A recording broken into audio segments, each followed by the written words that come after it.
สวัสดีค่ะคลิปนี้อยู่กับแม่บุญถิ่นนะคะนี่ค่ะ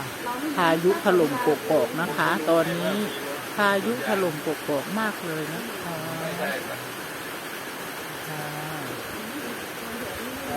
ฝนตกอยู่ตอนนี้ก็กำลังจะหยุดแล้วนะคะ แต่ยังไม่หยุดเท่าไหร่ก็ปล่อยอยู่นะคะ ตอนนี้เห็นนะคะบรรยากาศ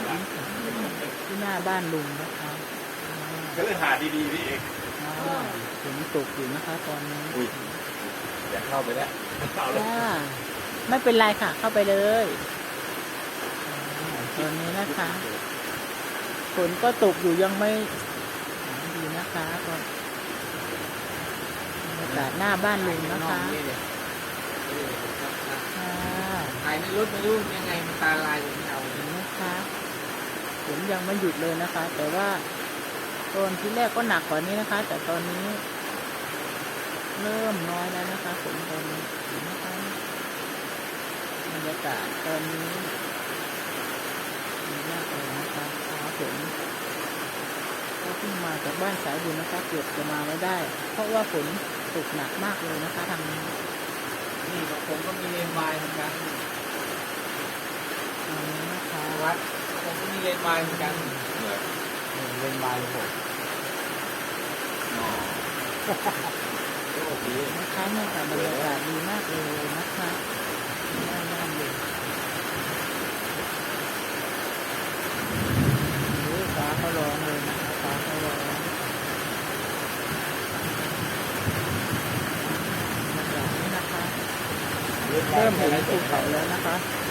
เริ่มเห็นภูเขาแล้วนะคะ ตอนนี้ฝนก็กำลังปล่อยอยู่นะคะยังไม่หยุดนะคะแต่ตอนนี้เขาไม่ได้รถก็ผ่านไปผ่านมาอยู่นะคะฝนก็กำลังจะปล่อยอยู่นะคะยังไม่หยุดนะคะตอนนี้เมื่อกี้นี้นะคะพายุถล่มที่กกอกนะคะน่ากลัวมากเลยลงจากรถไม่ได้เลยไม่รู้ใครมานะคะที่หน้าบ้านลุงนะคะใครมาก็ไม่รู้ค่ะไปไม่ได้นะคะเพราะว่าฝนตกอยู่นะคะฝนตกหนักมากเลยนะคะตอนนี้ก็เพิ่งลงมาจากรถได้นะคะตอนฝนตกก็ลงจากรถไม่ได้เลยนะคะเขาเพิ่งมาจากบ้านสายบุญนะคะไปดูเขาทำบ้านกันฝนก็เลยตกหนักมากเลยก็เลยลงนะคะ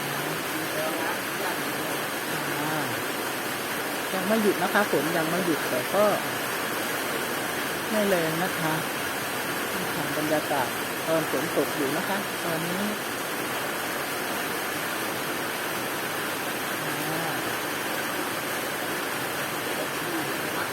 ไม่รู้รถใครมานะคะ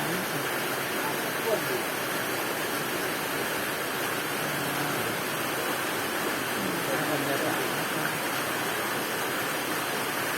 มากเลยนะคะตกพรุ่งนี้ก็ต้องไปนะคะไปไถนาหว่านข้าวกันแล้วเพราะว่าฝนตกแล้วนะคะฝนตกแล้ววันนี้ไม่รู้รถใครมานะคะรถใครมานะคะนี่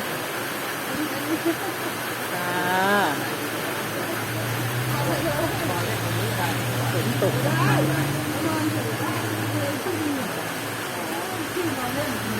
ย่าหนิงกับคุณอนุวัฒน์ก็เพิ่งลงมาจากรถนะคะก็มาด้วยกันนะคะคุณก่อสวนยางก็มาที่นี่นะคะมากับรถคุณอนุวัฒน์นะคะพอฝนตกหนักถล่มที่กกอกนะคะก็เลยลงมาจากรถไม่ได้เลยเพราะว่าเรามาจากบ้านสายบุญนะคะก็เพิ่งลงมาได้นี่นะคะนี่นะคะแล้วก็พากันไปดูบ้านสายบุญนะคะบ้านสายบุญลงมาไม่ได้เลยนะคะฝนตกหนักค่ะตอนนี้ฝนก็กำลังตกอยู่นะคะ ยังไม่หยุดเลยนะคะนี่ค่ะลานเจ้าแม่โสระพีนะคะมาดูกันนะคะฝนหยุดตกแล้วบรรยากาศนี่เป็นที่ภูเขานะคะก็จะมีเมฆหมอก มองเห็นแล้วนะคะมองเห็นภูเขาแล้วค่ะตอนนี้ทีแรกๆนะคะ มองไม่เห็นเลยนะคะภูเขาค่ะตอนนี้มองเห็นแล้วนะคะ เริ่มมองเห็นแล้วนะคะภูเขานี่นะคะเป็นบรรยากาศที่ดีมากเลยค่ะสำหรับคลิปนี้พอแค่นี้ก่อนนะคะ เพราะว่าฟ้าก็ร้องกลัวก็กลัวค่ะเข้ามาในช่องแม่บุญถิ่นนะคะ แม่บุญถิ่นกดกดนะคะ สวัสดีนะคะโปรดติดตามคลิปต่อไปด้วยนะคะค่ะ